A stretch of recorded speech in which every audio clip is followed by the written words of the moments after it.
So welcome, whoever is seeing this. What we're doing right now is the Young Gastainers asked the NLO to give us a quick note and a quick answer to a couple of questions we have. Young Gastainers are meant to do some interviews, and we thought it would actually be great to have almost the entire. There's some people who already left. To have NLO because it is a very varied organization, have a lot of you here and answer questions together.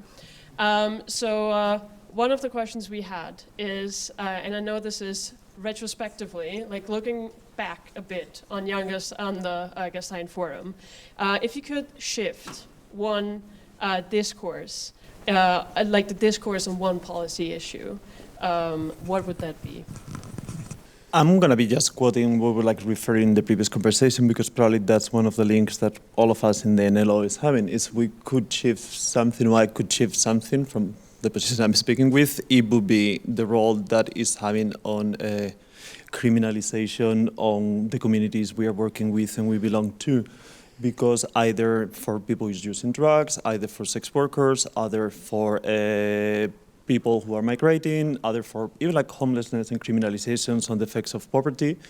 This is an issue that is cutting across, and still the idea that we need to be dealing through a judicial system to solve some of the social and health problems that we're having at the moment still needs to be completely revised, adapted, and there is more than evidence amounting for decades that actually puts forward that decriminalization of sex work, decriminalization of drug use, decriminalization is having a positive impact, not only in health outcomes, but also in saving money, but also on community bonding in all of the different aspects. So that's the one I will choose. If someone has another one. Agree with this answer. Well summarized. That's how you get a quick interview. You all agree. Oh, you like it more. Okay, so let's think about Young Gastainers. We were told for a couple of days now the promise of public health and the future and all of those things. What would you, from your organization, want us as Young Gastainers to champion in the upcoming years, and how would you go about it if you were advising us?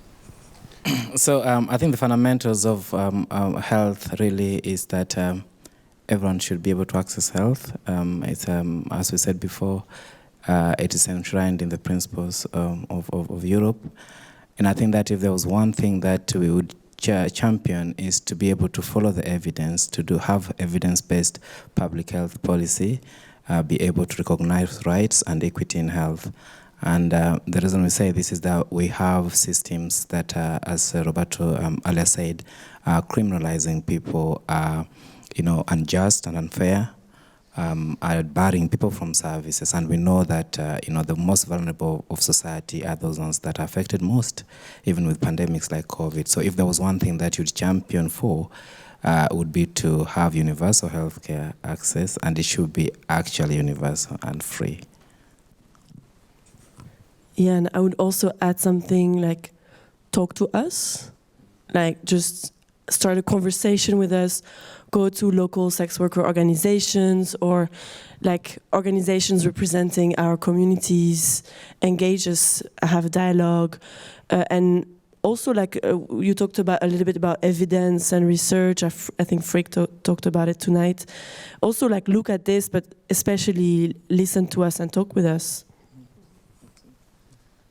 You're not getting off. I don't know. It depends what's the next question. I should have... Okay, I'm going to give the next question just to you. Okay. What is your moonshot? Oh, great. Perfect. Well, I always felt Gastein and other health conferences really fascinating because there's so much knowledge and intelligence and expertise on issues which are really complex. But often what I struggle a bit coming from a marginalized community is how we try to dissociate health from politics. And I think everybody has their point of view about this, but I feel with all the conversation about, social determinant or structural factors, and talking about our marginalized communities, you can't have conversation about health without having a political vision that you have to share, and you have to convince other people that your vision is the right vision based on your knowledge and expertise. So if we look at, for example, housing, we know that homelessness has increased over the last 10 years, I think by 70 or 80%. And like Frank was saying, for example, there is on every day, like 1 million people, like, homeless in Europe. Like, we can talk about access to health and how to include and how to make it more accessible, etc.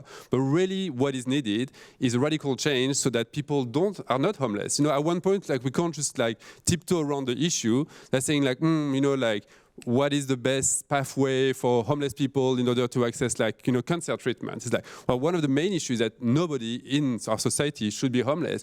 But somehow I feel like often our organizations are seen as a bit like radical or too political, because what we are saying falls more into like the political, like social domain rather than purely on health. But that's what I was saying as well on the first day. For us is, sure, let's develop programs so that all sex workers have access to condoms. Great, we need condoms to be able to have like protected sex and not get HIV or another STI. However, if we are criminalized, like, we know that it reduces the impact that any health prevention services have. So for us, we need to put these social factors as at the core of our movement and our demands. I don't think it's possible to talk about marginalization without actually having like quite strong political demands, which are actually social demand, political demand, and economic demands. And we're like having on the panel earlier with Sir Michael Marmot about like what's happening in the UK at the moment. To just say one example, like where the direction is going, the impact is going to have on the most marginalized people in poverty, on sex workers, is going to be huge. We know that more, for example, with cuts in benefits, more women are going to turn to sex work, for example. We know that's just the reality, that when there is higher poverty, people turn to sex work because that's the way to make a living. So yes, sure, let's distribute more condoms to all these people who need to go into sex work because of these cuts in benefits. At one point, like, there needs to be a global conversation about like how health relates to social, economic, and political systems. Sorry. Perfectly done. So I have a final question. NLO. Who can join? How can we join? What to do about it? Can I sign up? Can I sign up my NGO? What's the deal? So what we know so far is like we are a network. It's an informal network of around like 12 organizations representing different marginalized communities. At the moment, there's lots of discussion internally about where we want to go next with NLO. Do we want to remain as it is, very flexible and agile, etc., or do we want to maybe like become an association or an organization itself? Who is missing in the conversation? Do we want to approach new organizations? So at the moment, I would say, contact us, get in touch with us, discuss how we can collaborate, and that's the best I think we can say. That's the final thing. Thank you. Thank you.